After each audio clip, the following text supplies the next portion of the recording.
मेरे प्यारे बच्चे, आज का संदेश कुछ खास है। इसे ध्यान से सुनना मेरे बच्चे। मेरे बच्चे, तुम जानते हो सच्चा भक्त कौन होता है? वह मेरा बच्चा भक्त है जो मेरे पास बैठे, जो मुझसे बातें करे, जिसकी आंखों में आंसू आते हैं ना, अपने बाबा को देखकर, अपने साईं को देखकर। जब वो मुझसे बातें करता है ना, उस वक्त ना कोई उसके पास नहीं होता, सिर्फ और सिर्फ और मैं। इस दोनों मिल कर के जब आपस में बातें करते हैं ना, जब उसकी आंखों में से आंसू निकलते हैं ना, मेरे प्रेम की मेरे लिए भाव निकलते हैं, सच्चे भाव, सच्चे दिल से, सच्चे हृदय से। जब वह मुझे मानता है, जब वह यह जानता है कि उसके बाबा समक्ष बैठे हैं उसके, तो हाँ मेरे बच्चे, मैं तेरे समक्ष ही बैठा हुआ होता हूँ। तुझे क्या लगता है कि तेरा बाबा तेरे सामने नहीं होता? तेरा बाबा तेरे सामने ही बैठा होता है बच्चे। तू ऐसा क्यों सोचता है कि मैं नहीं हूँ? यहाँ पर मैं तेरे सामने ही तो होता हूँ, तेरे आंसू पोंछता हूँ बच्चे। जब तू रोता है ना, तुझे एहसास भी कराता हूँ कि तेरे बाबा हैं तेरे साथ। उस वक्त ना तू बहुत परेशान होता है, तुझे देखकर भी ना बहुत सारी चीज़ें देख नहीं पाता, बहुत सारी चीज़ों को तू नज़रअंदाज कर देता है बच्चे। जानता है क्योंकि तू बहुत परेशान होता है, घबराया हुआ होता है बच्चे। तुझे कुछ समझ में नहीं आ रहा होता कि मैं क्या करूं, क्या ना करूं, लेकिन मुझ पर भरोसा रखा करो। जिसके पास आया है ना, वह तेरे साईं माँ है, वह तेरे साईं माँ है बच्चे, तेरे साईं बाबा हैं। वह कभी तुझे नहीं छोड़ेंगे और उनके दरबार में ना तुझे कभी भी खाली हाथ नहीं जाने दूंगा। ये बात ध्यान रखा करो बच्चे। तुझे मेरे दरबार से कभी खाली हाथ नहीं जाने को मिलेगा बच्चे। तेरी झोली भर भर के ही तुझे भेजूंगा। विश्वास रखा करो बच्चे। और पता है क्या, जब विपरीत परिस्थितियां होती हैं ना मेरे बच्चे, उस वक्त ना तुम बहुत घबरा जाते हो, तुम दहल जाते हो, तुम्हारा दिल बहुत कांपने सा लगता है बच्चे।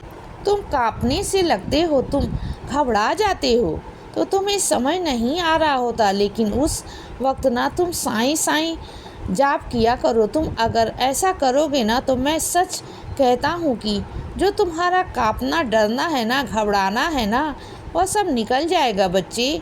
तुम मेरे सच्चे भक्त हो, तुम मेरे बहुत प्यारे भक्त हो बच्चे। जानते हो तुमने जो मेरी सेवा की है ना, निस्वार्थ भाव से, सच्चे दिल से, निस्वार्थ भाव से हमेशा मेरे लिए किया है मेरे बच्चे। मेरे लिए भोजन बनाया है, मेरा स्नान करवाया है, मुझे नए नए वस्त्र लाकर पहनाए हैं बच्चे। बाबा ऐसे, बाबा वैसे, सारी बातें मुझसे कहते हो, जबकि जो भी कुछ खाने को लेकर आते हो ना, उसमें भी मुझे हिस्सा देते हो ना। अपना हर हिस्सा मेरे आगे आता है।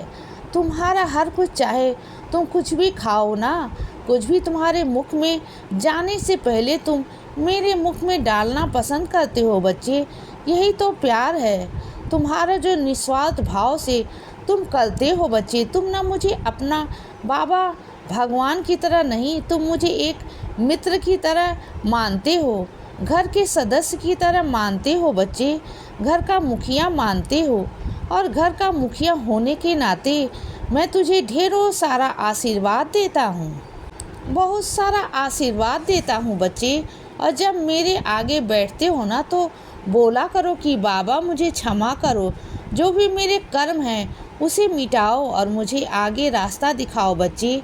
बाबा बोला करो ना, ऐसे क्यों घबराते हो? देखो, तुम तो जानते हो ना कि कुछ कर्म हैं, तुम्हारे भी हैं और पूरी दुनिया में सबके हैं। कुछ कर्म ऐसे हैं जिनके बारे में हर कोई नहीं जानता, उसका फल सबको भोगना पड़ता है बच्चे। अगर तुम मेरे सामने बैठकर क्षमा मांगोगे, याचना करोगे कि साईं मेरे भूल चूक को माफ़ कर दो, मुझे क्षमा कर दो, मुझे रास्ता दिखाओ, मेरे कर्मों को काट दो, क्या मैं क्षमा नहीं करूँगा? बोलो, क्या तुम्हारा बाबा तुम्हें क्षमा नहीं करेगा? क्या मैं तुम्हें आगे नहीं लेकर जाऊंगा? हाँ, मैं तुझे लेकर जाऊंगा बच्चे। भरोसा रखो मुझ पर, अपने बाबा के ऊपर। जब मेरे पास कोई आया ही नहीं, कहेगा नहीं, तो कैसे मैं उसकी ज़िंदगी में सुधार कर सकता हूँ? जब बच्चा, छोटा बच्चा रोता नहीं ना, तो उसकी माँ भी उसे दूध नहीं पिलाती, तो फिर मैं कैसे करूँ? बताओ मुझे। जब तुम मेरे पास आओगे नहीं, कहोगे नहीं, अपनी परेशानियाँ रखोगे नहीं, तो कैसे करूँगा? मुझसे बोलो ना, मुझसे कहो ना बच्चे। आओ मेरे पास, बैठो मेरे पास, मेरा एहसास करो। मैं हूँ इस दुनिया में, हर जगह हूँ। तुम मुझे जहाँ चाहोगे ना, वहाँ मुझे पाओगे बच्चे। मुझे मालूम है कि तुम्हारे घर पर मेरी तस्वीर, मेरा स्वरूप तुम्हारे घर में रखने की अनुमति है ही नहीं। मुझे मालूम है कि मेरे सब लोग खिलाफ हैं, लेकिन एक तुम हो जो सबसे परे होकर तुम मुझे फिर भी पूछते हो। मैं तुमसे पूछता हूँ, क्या सिर्फ मैं स्वरूप में या तस्वीर में हूँ? बोलो, क्या तुम्हारी दीवार में नहीं? तुम अपने घर की दीवार में मुझे ढूंढने की कोशिश करना। तुम्हारे घर की दीवार में मैं तुम्हें मिल जाऊंगा बच्चे। तुम देख लेना, ढूंढ लेना अपने बाबा को, और फिर जब उस दीवार की कोई उस घर से बाहर निकल कर देख लेना। जिसमें हिम्मत है वो करके देख लेना। मैं तो उस दीवार में ही हूँ, मैं तो हर जगह हूँ बच्चे। मैं तो कण कण में हूँ, मैं तो उस घर में हर जगह हूँ, हर कोने में हूँ, हर जगह मौजूद हूँ बच्चे। हर कमरे में हूँ मैं। कहाँ कहाँ से और कौन कौन मुझे निकालेगा? तो तुम ना परेशान मत हुआ करो। तुमने ये मत सोचो कि तुम बाबा को छोड़ दिया, या बाबा रूठ कर चले गए, या बाबा नाराज़ हो गए। अरे पगले, मैं कभी जा सकता हूँ तुझे भला छोड़ के? मैं तुझे कभी नहीं छोड़ के जा सकता। और दूसरे की सज़ा मैं तुझे दूंगा भला? हाँ, इतना तो नहीं हूँ ना, मैं इतना पागल तो नहीं हूँ। मैं तुझे पता है कि कौन कैसा है, कौन कैसा नहीं है ना।